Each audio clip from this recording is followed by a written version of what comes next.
Mike Tomlin addressed the offense at his press conference yesterday. Even came close to criticizing the coaching of the offense. But the solutions really aren't showing up in what he says. Good morning to you. Good Wednesday morning. I'm Dejan Kovacevic of DK Pittsburgh Sports, and this is Daily Shot of Steelers. It comes your way bright and early every weekday. If you're into hockey and or baseball, I also offer daily shots of Penguins and Pirates, where you found this. Tomlin acknowledged that everything starts with coaching when it comes to fixing the offense. Tomlin acknowledged that when you do it once, it's once, but when you do it twice, his term now, it's a pattern. Okay, now everyone's going to hear that and think, aha, he's putting Matt Canada on notice. If Canada screws up Sunday night in Las Vegas, he's out of here. I'm not even going to get into that today because I don't have precedent with which to work on that subject. The Steelers just don't do stuff like that. We can debate back and forth. They should, but they don't. So what I'm looking at instead here is a coach who has put himself into a spot where he wants to see changes, but he doesn't seem to be eager to include personnel in the changes. And I am not just talking about Canada. How about running back? You guys want to talk about running back? You want to get real about running back? I'm going to ask you something here. Regardless of who you're a fan of, who you're a supporter of, who you're pulling for the hardest, and everybody has their favorites, between Najee Harris and Jaylen Warren, if you had a 3rd and 1 that you needed to get, if you had a play that you absolutely had to have made, and you were just picking a guy, regardless of which one's your favorites or which one you think would be the biggest disappointment because he was a first-round pick or pedigree or anything like that, which actual running back would you hand the ball to? If you say, Najee, I'm sorry, you're not being honest. Okay? I am not at all a Najee basher. I have stated, and I'm going to continue to state, that this team will go nowhere without the best version of him. But I can say that in the same breath that I can say I trust the other guy more right now. I trust the other guy more based on what I've seen in the past, meaning in regular NFL games, but also over the summer, also in the preseason, also these first 2 regular season games. Yeah, the sample size is small. Yeah, they haven't had super quantity of runs, but you've seen it. You saw that run that Jaylen had the other night against the Browns where he's facing 3 guys and he needs to go an additional 7 yards. He has no blockers in front of him. He's made it past the first line, but he's got to get through 3 white jerseys. And he does. He does. You know why? Because he plows into them. He doesn't think he's something that he isn't. He doesn't think he's Le'Veon Bell. He doesn't think he's Barry Sanders. He's just Jaylen. He's exactly what he is. Undrafted, humble guy who understands that he's going to have to put his head down and go. And he does. No, the offensive line has not been great. I'm not blind. No, the quarterback has not been great. And as a result, he hasn't kept defenses honest. And by God, no, the coordinator hasn't been great.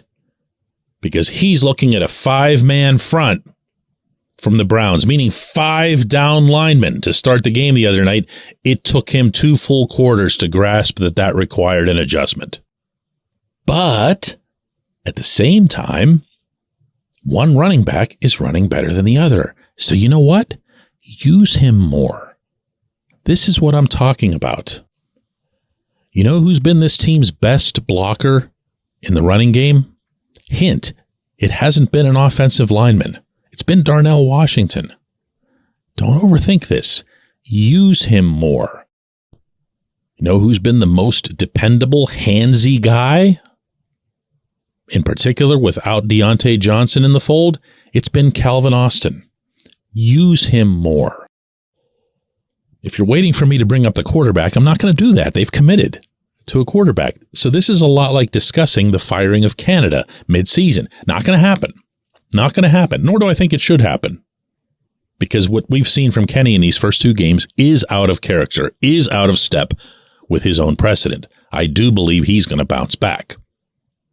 But I also believe that he could use some help. And part of that help is making sure that you're utilizing the right people, not just telling them, go study harder, go plan better, go execute better. That's easy. That's lazy. That's also passing the buck as a head coach, if it comes to that. Want to know what else I'd do? And this is probably the part that you've been waiting for the most. I would have Glenn Thomas, Mike Sullivan, and anyone else in the organization that I consider to be an NFL-level offensive mind become much more involved in the play selection, play design process. Look, I'm not the one who's always saying that we do everything together here with the Steelers. We don't really have that much of a hierarchy. Every voice is heard. Okay, you know who's saying that? Tomlin. All right, act on it. In the past, when he hasn't been happy with a positional coach or a coordinator, he has found a way to either take that responsibility from the coach or coordinator, quietly pass it along to somebody else, or in the case of the defense, take it for himself.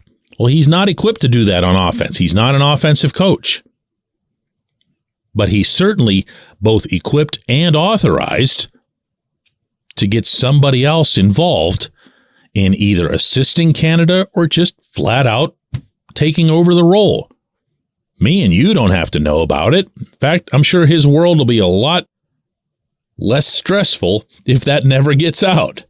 Probably will. But he can do that.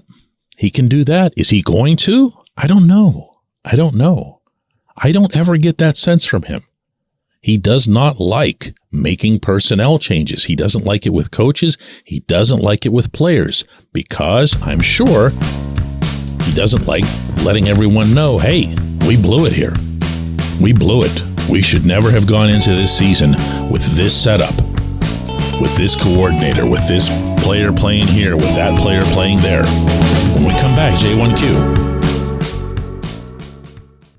This segment of Daily Shot is brought to you by our good friends at Mike's Beer Bar. They're located on Federal Street, directly across from PNC Park. Mike has more than 500 beers on tap, including from more than 50 local breweries. Stop in and say hello. Tell Mike we sent you. Mike's Beer Bar. The law firm of Edgar Snyder & Associates has joined forces with Pittsburgh Steelers quarterback Kenny Pickett to make a difference in the community. They're supporting Connecting Champions, a local charity that asks pediatric cancer patients, what's your passion? And connects them to mentors who give these young patients an identity outside of their diagnosis. You can learn more about what Edgar Snyder & Associates and Kenny Pickett are doing in the community by visiting edgarsnyder.com/givingback. Again, that's edgarsnyder.com/givingback.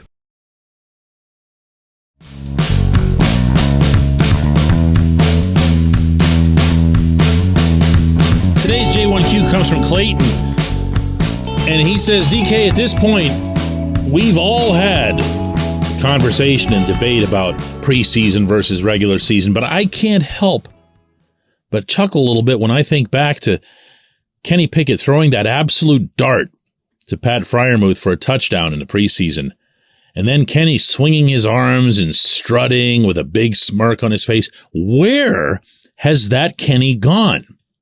All his confidence and poise, and even without Matt Canada's boneheaded calls, he just looks lost and overwhelmed out there. I'm not giving up on him, but he's just bad right now. Clayton, you're right. He's just bad. And before I even answer you, I want to throw out to the group here, if you're one of those sports fans who prefers to pinpoint one person or one facet for either blame or credit, you're going to swing and miss right now as it relates to this football team. Because it isn't just one person or one facet. It isn't just if you fire Matt Canada, everything's bang like that going to be okay. If you replace Kenny, it isn't just going to be okay. And with all due respect to Mitch Trubisky, it might go sideways. All I can advise here in trying to analyze what's wrong is to keep digging and keep adding. Because chances are you'll be correct with every new entry on your list. Now, where has Kenny's confidence or cockiness gone? Can't say this enough. Success always precedes that sort of thing. Success isn't what follows. You don't have confidence and cockiness and then have that lead into success. No. You're either someone who's been very, very good at something all your life, and you're able to carry that into and through a tough spell and emerge from it on the other side. That's what I'm sure everyone's hoping for right now is the case with Kenny, because he has been that guy throughout his life. And there's at least the chance that Sunday night in Las Vegas, he could connect on a couple of pretty good-looking NFL starting quarterback level passes where he'd get a little bit of that mojo back. Mojo, incidentally, was another term that Tomlin used in yesterday's press conference, which, again, I saw as, more deflecting than anything else. They need a lot more than mojo. They need to execute. They need to do what they were doing in the preseason. And the reason that I kept stressing again and again and again that what I liked about their preseason was their execution. It almost felt cold, methodical, easy at times. The reason that I kept stressing that is this, because this is what it looks like when they're not doing that. So it wasn't them feeling all great about themselves and then performing. It was them performing and then feeling all great about themselves. If you want to get Kenny back, then he'd need something more than just one pass to George Pickens that sprung George for 71 yards. Now, Kenny did his job there, okay? I'm not taking it away from him. If he misfires that ball, as he's misfired a bunch of others, he can throw George's big stride off, and maybe the Browns have an easier time sizing him up in the secondary after the catch. As it was a perfect throw in perfect motion, and it ended up being 6. Obviously, that one alone wasn't going to do it. But even then, here I go again. You're going to have to run the ball. You're going to have to block better. You're going to have to make more intelligent decisions as a coordinator. All of these things have to occur concurrently, and I think that's part of what scares people when they're seeing this right now. And it's easier to just say, that guy stinks. Fire that guy. Maybe more than one stink. Definitely fire that guy. But in the interim, for them to succeed, it's going to have to be all of them. I appreciate the question. I appreciate everyone listening to Daily Shot of Steelers. We'll do another one of these tomorrow.